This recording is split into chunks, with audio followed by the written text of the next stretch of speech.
članovi učeničke zadruge Bilogorska Škrinjica. Osnovne škole Mirka Pereša Kapela. Ove godine odlučili smo napraviti kuharicu.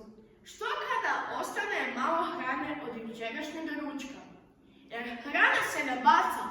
Skupljali smo recepte od baka, mama, teta i susjeda. Prikupljene recepte odlučili smo zalijepiti na kartone i spremiti u kutije. Kutije smo izradili od kaširanog papira. Za izradu jedne kutije potrebno je prozirna folija, prazna kutija od sladoleda i reklama. Plastičnu kutiju zaštitimo prozirnom folijom.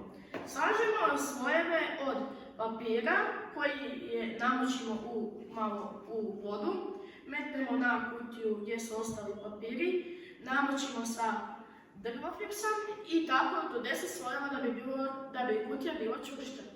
Kutije smo ostavili da se suše preko vikenda. Pobojali smo ih bijelom bojom i ukrasili. Sakupljene recepte ispisali smo na računu i polijepili na kartone. Izradili smo deklaraciju koju smo polijepili na kutije. Za izradu jedne kutije utrošili smo 50 centi. No, ideja košta. Dobar tek! Dobar tek!